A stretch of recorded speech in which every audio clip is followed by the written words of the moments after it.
Maintenant à Berlin, Amaury Guibert, pour parler, vous allez voir, d'une belle histoire. Alors, je vous situe le contexte. L'Allemagne est le pays d'Europe qui accueille le plus de réfugiés, plusieurs centaines de milliers, et on l'a déjà dit, cela a créé des tensions dans le pays. Mais il y a aussi de belles histoires, de belles initiatives, comme celle que Amaury va vous raconter maintenant. De quoi s'agit-il, Amaury? Bonjour. Bonjour William, bonjour à toutes et à tous. Eh bien, je vais vous raconter l'histoire d'Alex Assali. C'est un Syrien, il est réfugié ici en Allemagne depuis un peu plus d'un an. Il avait fui son pays en 2007 et la répression du régime de Bachar el-Assad. Et puis, après des années d'errance au Proche-Orient et en Europe, il s'est installé en Allemagne pour tenter de commencer une nouvelle vie. Alors pourquoi je vous parle de ce réfugié et pas d'un autre parmi les centaines de milliers qui sont arrivés cette année? Eh bien, c'est parce que Alex Assali a réalisé quelque chose de tout simple, mais qui a bouleversé beaucoup de monde ici en Allemagne, et son histoire a fait le tour du monde. Toutes les semaines, ici à Berlin, il offre des repas chauds aux SDF. Alors c'est un geste tout simple, et pour lui, cela semble tout naturel, car il considère qu'il a tellement reçu des Allemands et de l'Allemagne que c'est maintenant à son tour de donner quelque chose en retour. Voilà, c'est Alex Assali, le réfugié au grand cœur, dont voici le portrait dans ce sujet que nous avons réalisé avec Julien Méchaussy et Anne Fischer. En cuisine, tout le monde s'affaire.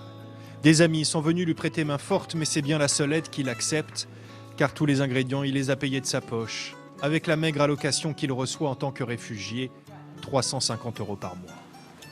Et une fois par semaine, Alex Assali s'installe sur le même coin de trottoir au centre de Berlin et offre un repas chaud aux sans-abri. Les Allemands m'ont tellement aidé, dit-il, que c'est désormais à moi de donner quelque chose en retour.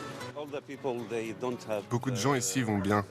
Ils n'ont pas besoin de mon aide. Mais pour les sans-abri, je peux faire quelque chose. Je ne veux pas seulement leur offrir un repas, mais être à leur côté. Leur apporter un peu de chaleur. Ce soir-là, c'est ragoût de légumes au menu. Un repas chaud apprécié alors que les nuits sont de plus en plus froides à Berlin. Beaucoup sont touchés par le geste de ce réfugié. C'est bon, je suis très heureux. C'est vraiment très cool. C'est vraiment super.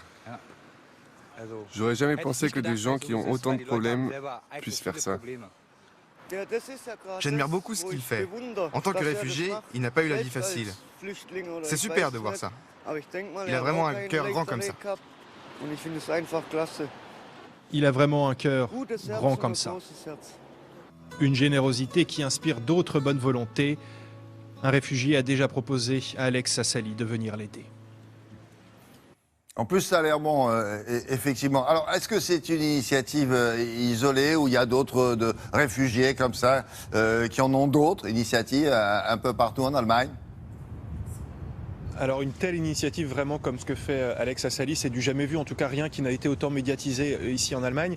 Après c'est vrai que dans les centres d'hébergement, on entend souvent les réfugiés expliquer combien ils sont reconnaissants envers l'Allemagne et les Allemands pour les avoir accueillis, qu'ils aimeraient faire quelque chose en retour, même si clairement aujourd'hui ce n'est pas leur priorité. Ils ont des choses plus urgentes à régler, s'assurer un hébergement, retrouver leur famille et puis surtout demander et obtenir l'asile. Ce qui existe en revanche plus souvent, ce sont des repas organisés par les réfugiés à destination des habitants, des riverains des centres d'hébergement. Ça, c'est quelque chose qu'on avait vu dans la Saxe notamment. Et ces repas communs, ça permet de faire tomber les barrières, les préjugés, de désamorcer les tensions quand il y en a entre les réfugiés et les riverains. Et des tensions, il y en a eu beaucoup cette année en Allemagne, William. Le grand quotidien Die Zeit a réalisé une grande enquête il y a quelques jours pour dénombrer toutes ces attaques.